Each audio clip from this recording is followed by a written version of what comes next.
मेरा नाम है खुशी और आज का जो हमारा टॉपिक है वो है factors influencing rate of a reaction. Basically हम केमिकल काइनेटिक्स के बारे में पढ़ रहे थे, तो कुछ फैक्टर्स होते हैं जो रेट ऑफ रिएक्शन को इन्फ्लुएंस करते हैं, जैसे कि concentration of reactant, temperature, pressure, catalyst, है ना। ये बहुत सारे एक्सपेरिमेंटल कंडीशंस होती हैं। तो ऐसे ही हम बात करते हैं रेट लॉ की या रेट इक्वेशन की। तो बेसिकली रेट लॉ होता क्या है, जैसे the rate of a chemical reaction at a given temperature में depend on the concentration of one और मोर रिएक्टेंट्स एंड प्रोडक्ट। जैसे कोई भी एक इक्वेशन है, कोई भी एक रिएक्शन है, उसमें रिएक्टेंट होता है और प्रोडक्ट होता है। तो जो भी कंसंट्रेशन ऑफ रिएक्टेंट पे या प्रोडक्ट पे डिपेंड करती है basically eight a given temperature पे, तो जो rate of a reaction concentration of reactant की टर्म में होती है उसको बोला जाता है basically rate law, rate equation या फिर रेट एक्सप्रेशन। ठीक है, जैसे हम एक इक्वेशन लेते हैं फॉर अ जनरल, यहाँ लिख देते हैं फॉर अ जनरल रिएक्शन, जैसे कि A plus B B C C plus D D. अब ये रिएक्टेंट है, ये प्रोडक्ट है। जो स्मॉल लेटर्स में है ये बेसिकली स्टोइचियोमेट्रिक कोफिशिएंट है, ठीक है, और जिनके साथ ये बेसिकली रिएक्टेंट और ये प्रोडक्ट है। तो ऐसे ही अगर हम बात करें, rate is directly proportional to A B. अब ए की पावर मान लो x है और b की पावर मान लो y है। x एंड y ये तो है exponents, a and b is a stoichiometric coefficient. ठीक है, अब इससे हम क्या समझ पा रहे हैं कि जो एक्सपोनेंट होते हैं या जो रिएक्टेंट की पावर हो विच में और में not be equal to the stoichiometric coefficient. मतलब जरूरी नहीं है कि जो x की वैल्यू होगी वही a की होगी, जो b की वैल्यू है वही y की होगी, जरूरी नहीं है। तो ये बेसिकली है हमारा। अब देखो रेट, अब ये डायरेक्टली प्रोपोर्शनल, इसके तो प्रोपोर्शनलिटी का साइन हमें रिमूव करना होगा, तो यहाँ इक्वल कर देंगे। अब ये तो एज इट इज रहेगा, a की पावर x b की पावर y। अब यहाँ हम लगा देते हैं k is proportionality constant, where k जो होता है या इसको बोला जाता है रेट कांस्टेंट। अगर एग्जाम में आए व्हाट इज रेट कांस्टेंट, तो हमें बेसिकली ये करके दिखाना होगा, क्योंकि इसकी पर्टिकुलर कोई डेफिनेशन नहीं है, बस ये कि proportionality constant is also known as rate constant. ठीक है, तो ये है बेसिकली रेट कांस्टेंट।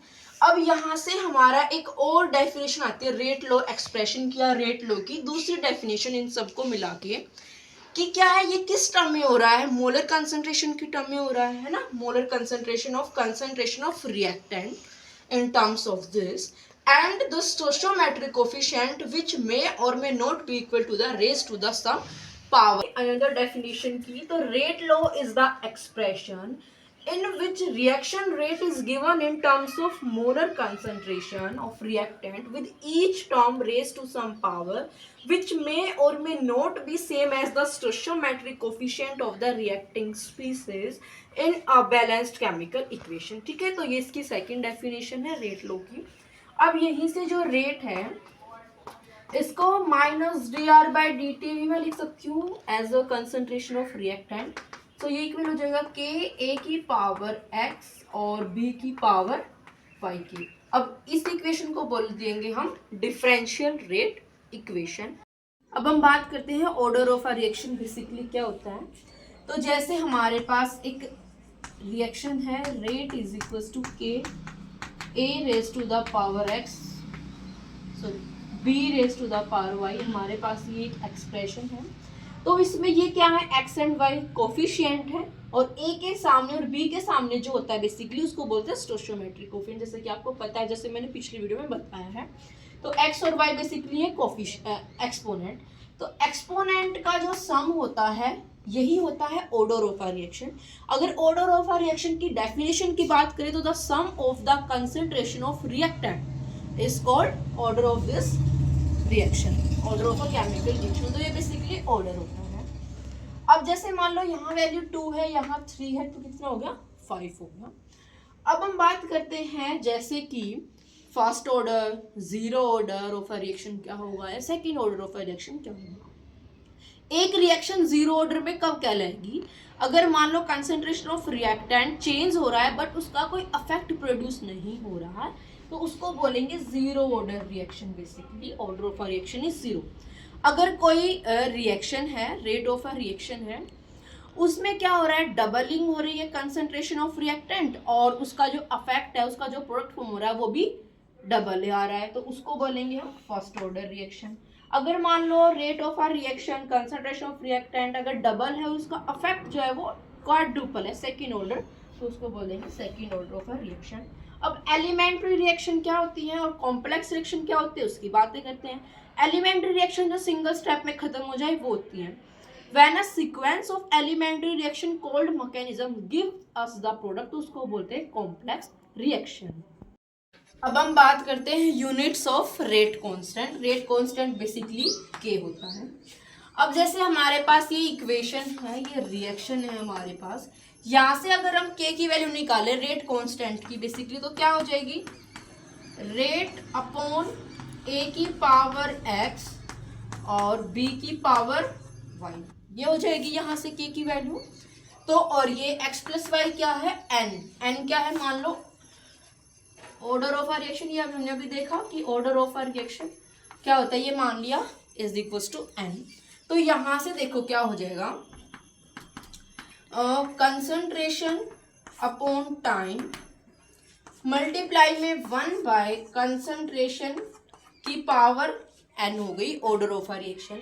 तो जैसे हमारे पास जीरो ऑर्डर है और यहाँ पर जब ए बी के इक्वल हो जाएगा तो ठीक है।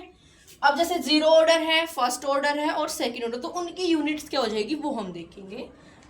तो जैसे कि जीरो ऑर्डर है हमारे पास, concentration is mole L minus one and time is second, यही होगा। तो जीरो ऑर्डर है हमारे पास, अब कंसंट्रेशन के प्लेस पे तो आ जाएगा मोल एल माइनस वन और नीचे आ जाएगा टाइम के प्लेस पे second into 1 by concentration same mole L minus one. बस क्या है, ऑर्डर क्या हो जाएगा इसमें, जीरो ऑर्डर हो जाएगा जीरो। तो ये हमारे किसके इक्वल आ जाएगा, mole L minus one S minus one. First order की बात आई तो हमने यहाँ लगा दिया वन लगा दिया, तो सारा कैंसिल होके आ गया हमारा सेकंड इनवर्स। सेकंड की बात आई तो हमने यहाँ लगा दिया 2, तो यहाँ से क्या हो गया, mole L mole inverse L S minus one. देखो एक मिनट, यहां से सेकंड तो हो गया इनवर्स में और ये 2 था, तो एक एल से एक एल कैंसिल हो गया, एल इनवर्स तो ऊपर आ गया एल हो गया, और ये मोल से एक मोल कैंसिल हो गया तो मोल ऊपर आ गया, तो मोल हो गया इनवर्स का। तो मोल inverse L S minus one, ये सेकेंड ऑर्डर की हो गई। अब हम बात करते हैं मोलिकुलरिटी ऑफ अ रिएक्शन क्या होता है बेसिकली।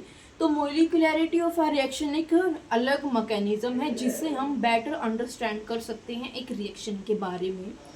तो मोलिकुलरिटी क्या होती है, जैसे कि नंबर ऑफ रिएक्टिंग स्पीसीज है, इन्वॉल्व्स एटम्स, आयंस और मॉलिक्यूल्स। जब वो एलिमेंट्री रिएक्शन में पार्ट लेती हैं तो which must collide simultaneously in order to bring about a chemical reaction is called molecularity of a reaction। जब वो एलिमेंट्री रिएक्शन में पार्ट लेती हैं तो उनको कोलाइड करना मस्ट हो जाता है साइमल्टेनियसली। क्यों? क्योंकि जिससे वो एक रिएक्शन को एक ऑर्डर में इजीली बेसिकली ला सके। तो ये मोलिकुलरिटी ऑफ अ रिएक्शन होती है जिसके जैसे कि यूनिमोलिकुलर जिसमें एक ही रिएक्टिंग स्पीसीज इन्वॉल्व हो, बायोमोलिकुलर, ट्रायामोलिकुलर, टेट्रामोलिकुलर।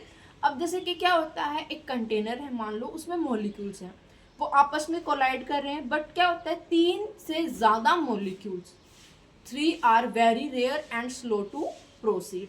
जैसे कि 3 मॉलिक्यूल्स एक टाइम पे तो साइमल्टेनियसली रिएक्ट नहीं कर सकते, इसीलिए 3 से ज़्यादा मॉलिक्यूल्स बहुत ही रेयर चांस होते हैं कि वो साइमल्टेनियसली रिएक्ट कर जाए। तो ये है मोलिकुलरिटी ऑफ अ रिएक्शन। हम देखते हैं difference between order and molecularity. Basically हमने ऑर्डर के बारे में पढ़ा, मोलिकुलरिटी के बारे में पढ़ा, तो उनके बीच का डिफरेंस देखते हैं। तो ऑर्डर एक एक्सपेरिमेंटल क्वांटिटी है and molecularity is theoretical quantity. Second, order जो है वो जीरो होता है, इवन फ्रैक्शन में भी होता है, बट मोलिकुलरिटी ना तो जीरो होती है, ना फ्रैक्शन में होती है, और नॉन इंटीजर होती है। ऑर्डर जो है वो एलिमेंट्री रिएक्शन और कॉम्प्लेक्स रिएक्शन दोनों पे एप्लीकेबल होता है, बट जो मोलिकुलरिटी होती है वो सिर्फ एप्लीकेबल होती है एलिमेंट्री रिएक्शन पे।